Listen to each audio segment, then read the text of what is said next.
दोस्तों, हम अपने जीवन में हमेशा अपने मन को लेकर परेशान रहते हैं।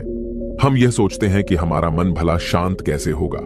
हमारे मन में तो तरह तरह के विचार चल रहे हैं। हम काम कुछ और करना चाहते हैं, लेकिन हमारा मन हमसे कुछ और ही काम करवा लेता है।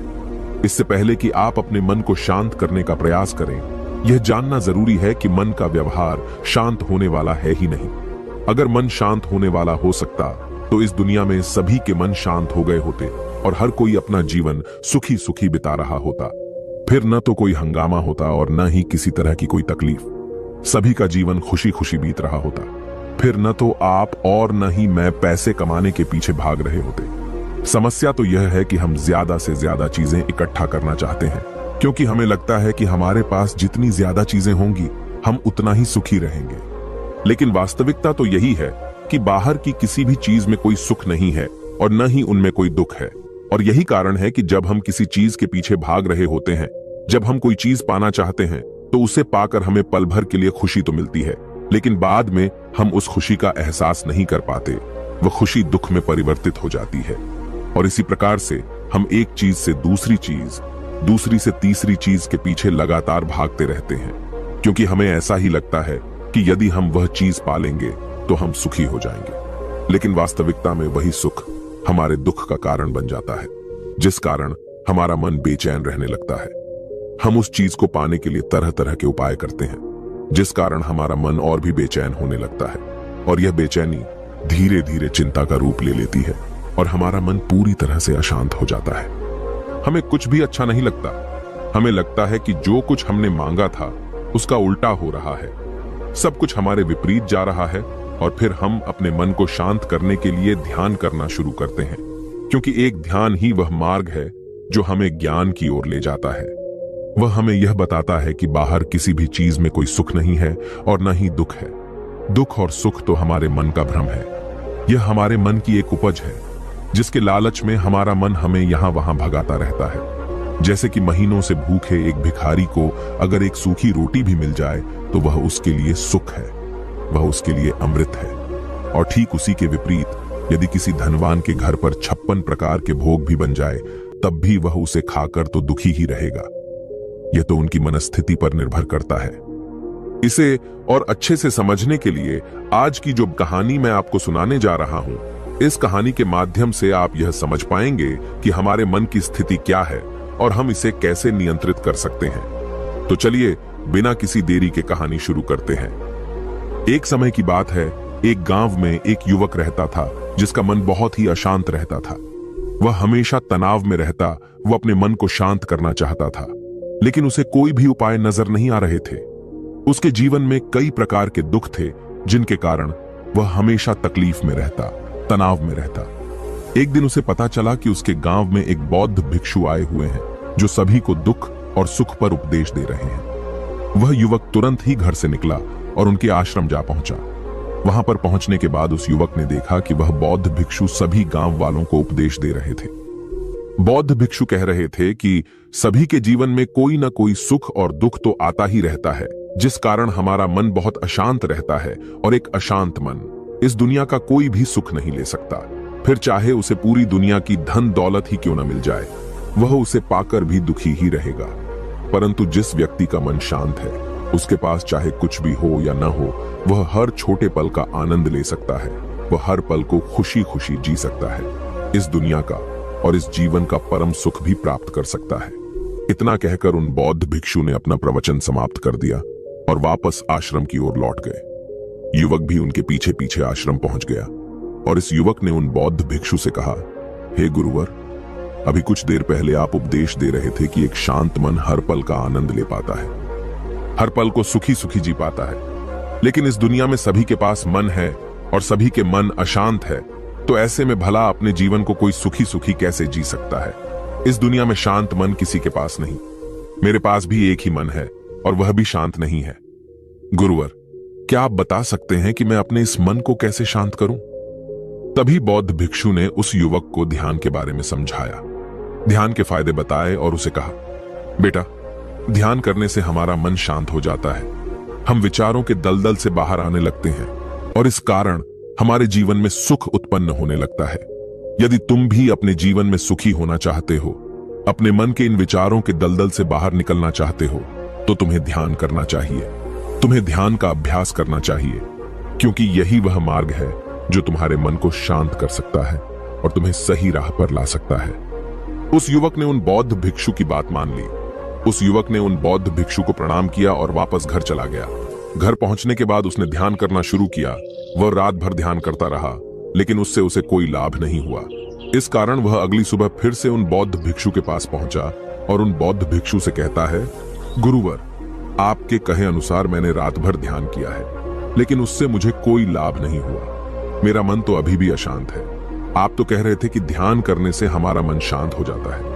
तभी वह बौद्ध भिक्षु उस युवा से कहते हैं, ध्यान कोई एक बार करने की चीज नहीं है, ये तो अभ्यास है और धीरे धीरे समय के साथ मन शांत होता जाएगा। इस पर वह युवक कहता है, हे गुरुवर, मेरे पास इतना समय नहीं है। मुझे कोई ऐसा मार्ग बताइए जिससे जल्दी जल्दी मेरा मन शांत हो जाए और मैं खुशी खुशी अपना जीवन जीने लग जाऊं। ऐसे तो मेरा बहुत समय बर्बाद हो जाएगा। मुझे कुछ ऐसा बताइए गुरुदेव, जिससे मेरा मन आज के आज और अभी शांत हो जाए, जिससे मैं सुख की अनुभूति कर पाऊं, मुझे सुकून मिले। उस युवक की यह बात सुनकर बौद्ध भिक्षु मुस्कुराने लगे। उन्होंने उस युवक से कहा, बेटा, मेरे पास तुम्हारे लिए कुछ ऐसा है जिससे तुम्हारा मन अभी के अभी शांत हो जाएगा। इतना कहकर वह बौद्ध भिक्षु अपने आश्रम में गए और अंदर से एक घड़ा लेकर आए और उस युवक को थमाते हुए कहते हैं, जाओ और पास की बह रही उस नदी से इस घड़े में पानी भरकर लाओ। उन बौद्ध भिक्षु के इतना कहने के बाद उस युवक ने वह घड़ा हाथ में ले लिया और नदी की तरफ जाने लगा। उसके बाद मन ही मन सोच रहा था कि लगता है यह गुरु पागल है, इन्हें कुछ नहीं पता। भला यह घड़ा मेरे जीवन में शांति कैसे ला सकता है? ये मेरे मन को शांत कैसे कर सकता है? लेकिन उसके पास और कोई रास्ता नहीं था, जिस कारण उसने घड़ा लिया और पास वाली नदी के पास पहुंच गया। उसने उस नदी में से उस घड़े में पानी भरना शुरू किया, लेकिन जैसे ही उस व्यक्ति ने उस घड़े को नदी से बाहर निकाला तो उस युवक ने देखा कि उस घड़े के चारों ओर छोटे छोटे छेद हैं, जिससे पानी तेजी से बाहर की ओर निकल रहा था। उसने लगातार कई बार प्रयास किए, लेकिन काफी बार कोशिश करने के बाद भी वह उस घड़े को पूरा नहीं भर पाया और थक हार कर उन बौद्ध भिक्षु के पास वापस लौटा और क्रोधित होकर कहता है, गुरुवर, आपने यह कैसा घड़ा दिया है? इसके चारों तरफ तो छेद है। भला मैं इसमें पानी कैसे भरकर ला सकता हूं? जब भी मैं पानी भरता हूं, इस घड़े के छेदों से सारे पानी बाहर निकल जाते हैं। इस घड़े को मैं पूरा नहीं भर सकता। तभी वह बौद्ध भिक्षु उस युवक को शांत कराते हुए कहते हैं, बेटा, शांत हो जाओ। तुम्हें तुम्हारे प्रश्न का जवाब ही तो दे रहा हूं, और यदि तुम क्रोधित अवस्था में इस जवाब को सुनोगे तो इसे समझना तुम्हारे लिए मुश्किल हो जाएगा।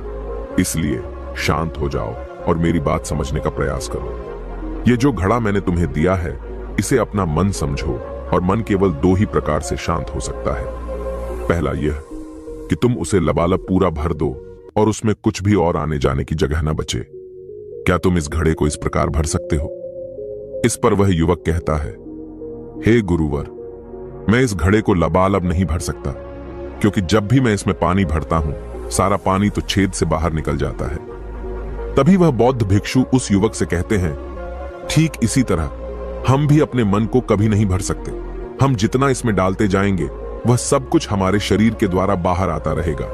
फिर चाहे वह क्रोध हो, प्रेम हो या फिर दया, हम जो भी अपने अंदर आने देते हैं, वही हमारे अंदर से बाहर भी आता है। और इसीलिए मैंने तुम्हें छेदों वाला घड़ा दिया, क्योंकि ये हमारी मन के जैसा ही है। और जब हम इस मन को बस भरना चाहते हैं, तब तुम अपना समय बेकार कर रहे हो। क्या तुम्हें एक पल के लिए भी ये नहीं सोचा कि इसी प्रकार तो तुम अपने मन को भरने में भी लगे हुए हो? क्या इससे तुम्हारा समय बर्बाद नहीं हो रहा? क्या इससे तुम्हारा जीवन बर्बाद नहीं हो रहा? क्योंकि जिस भी चीज से तुम अपने मन को भरोगे, वह तो बाहर निकल ही जाएगी। उस युवक को अपनी गलती का एहसास हुआ। वह तुरंत उन बौद्ध भिक्षु के चरणों में गिर गया और उन बौद्ध भिक्षु से कहता है, गुरुवर, आपने सच कहा। मैंने कभी भी इसके बारे में नहीं सोचा कि मैं अपना जीवन अपने आप ही बर्बाद कर रहा था। ठीक है, मैं तो इस बात से अनजान था, लेकिन आज आपने मेरी आंखें खोल दी। परंतु गुरुवर, अगर यह मन को पूरी तरह भरने का पहला तरीका मन को शांत नहीं कर सकता, तो मन को शांत करने का दूसरा तरीका कौन सा है? गुरुवर, मुस्कुराते हुए उस आदमी से कहते हैं, दूसरा तरीका है कि अपने मन को पूरी तरह खाली कर दो। इस पर वह व्यक्ति कहता है, गुरुवर आप ही मुझे बताइए कि मैं अपने मन को खाली कैसे कर सकता हूं। तभी बौद्ध भिक्षु कहते हैं, बेटा यह तो बहुत ही सरल है, बाहर का कूड़ा अपने भीतर मत जाने दो, इस प्रकार तुम्हारा मन अपने आप ही खाली हो जाएगा। वह व्यक्ति कुछ देर सोच विचार करने के बाद बौद्ध भिक्षु से कहता है, हे गुरुदेव यह कैसे संभव है? जो भी हम देखते हैं सुनते हैं वह हमारे मन में ही तो जाता है, वह हमारे भीतर की ओर ही तो जाता है, फिर मैं उसे कैसे रोक सकता हूं? इस पर बौद्ध भिक्षु मुस्कुराने लगे और उस युवक से कहते हैं, बेटा मैं तुम्हें यही तो समझाने का प्रयास कर रहा हूं कि मन को केवल ध्यान से ही जीता जा सकता है और एक दिन ध्यान करने से कुछ नहीं होने वाला। हमें इसके लिए समय देना होगा, हमें इसके लिए धैर्य रखना होगा, इसका निरंतर अभ्यास करना होगा। आगे बौद्ध भिक्षु उस युवा से कहते हैं, बेटा क्या तुम्हें प्यास लगी है? युवक कहता है, हां गुरुवर मुझे बहुत जोरों की प्यास लगी है। इस पर उन बौद्ध भिक्षु ने उस युवक को पानी पिलाया और कहा, ये लो पानी पी लो, इससे तुम्हारी प्यास बुझ जाएगी। लेकिन मुझे एक बात बताओ, क्या आज पानी पी लेने से फिर तुम्हें कभी प्यास नहीं लगेगी? तुम कभी फिर मुझसे पानी नहीं मांगोगे? इस पर वह युवक कहता है, गुरुवर आप कैसी बातें कर रहे हैं? पानी तो हमारे जीवन का एक हिस्सा है, इसके बिना तो हम मर जाएंगे, और आप कह रहे हैं कि आज पानी पी लो और उसके बाद मैं कभी पानी न पीऊं। यह भला कैसे संभव है? प्यास तो हमें रोज आती है और हम रोज पानी पीते हैं, इसके बिना तो हम मर जाएंगे।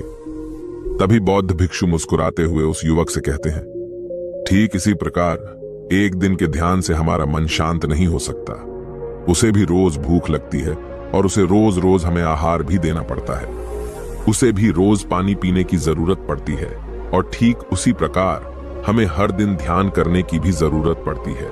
और जब हम निरंतर ध्यान करते हैं, इसका अभ्यास करते हैं, तो देखते ही देखते हमारे मन की भूख शांत होने लगती है और एक समय पर हमारा मन सारे विचार उत्पन्न करना बंद कर देता है। तब वह बाहर से कुछ भी ग्रहण नहीं कर पाता और जो कोई भी विचार हमारे भीतर है वह सारे विचार देखते ही देखते समाप्त हो जाते हैं और इसी प्रकार धीरे धीरे हमारा मन शांत होने लगता है। आगे वह बौद्ध भिक्षु उस युवक से कहते हैं, बेटा तुम ही तो कह रहे थे कि तुमने रात भर ध्यान किया है, लेकिन उसके बाद भी तुम्हारा मन शांत नहीं हो रहा। बेटा तुम चाहो तो 1 घंटे के लिए ध्यान कर सकते हो, चाहो तो पूरा दिन भर तुम ध्यान करो, लेकिन इसका लाभ भी तुम्हें उतना ही मिलेगा। अर्थात मान लो तुम 1 दिन के लिए ध्यान करते हो तो इससे तुम्हारे मन को भी शांति केवल कुछ समय के लिए ही मिलेगी। यह हो सकता है कि वह 1 घंटे के लिए शांत रहे या फिर केवल कुछ क्षणों के लिए, लेकिन वह शांत अवश्य होगा। लेकिन जैसे ही उसे फिर से भूख लगेगी वह फिर से अशांत हो जाएगा और फिर से यहां वहां भागने लगेगा और वह अपने विचारों की तलाश में आगे बढ़ेगा, क्योंकि उसे भी तो भूख लगी है, उसे भी तो खाना चाहिए, उसे भी तो पानी चाहिए। जैसे कि जब तुम्हें भूख लगती है तुम अशांत हो जाते हो, क्योंकि तुम्हें भोजन चाहिए, पानी चाहिए, ताकि तुम अपने पेट की भूख को मिटा सके और तुम्हें शांति मिले। इस पर वह युवक कहता है, आप सत्य कहते हैं, मैं ही गलत था, मेरी ही गलती है। मैं अपने मन को अवश्य शांत करके रहूंगा, फिर चाहे इसके लिए मुझे कितना भी समय क्यों न लग जाए, मैं भी उस सुख को प्राप्त करके ही रहूंगा। मैं इस खाली घड़े में पानी भरकर अपने जीवन को बर्बाद नहीं करना चाहता। मैं अपने मन को शांत करके ही रहूंगा, मैं अपने मन को पूरी तरह से खाली कर दूंगा।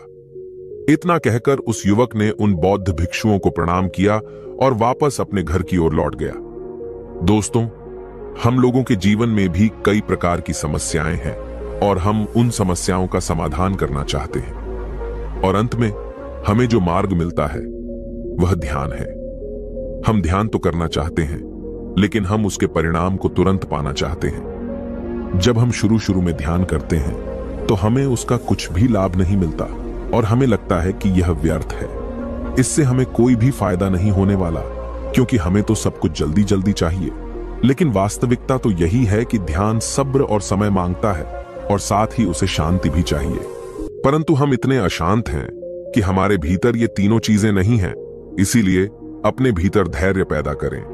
जब आपके भीतर धैर्य पैदा होगा तभी आप सब्र, समय और शांति के महत्व को समझ पाएंगे, और फिर आपका समय चाहे कैसा भी क्यों न चल रहा हो, आप हर समय खुश रहना सीख जाएंगे। अगर आपका मन अशांत है तो यह किसी और के हाथों में नहीं है कि वह आपके मन को शांत कर सके। यह तो आपके हाथों में है कि आप अपने मन को किस प्रकार और कितनी देर तक के लिए शांत कर सकते हैं।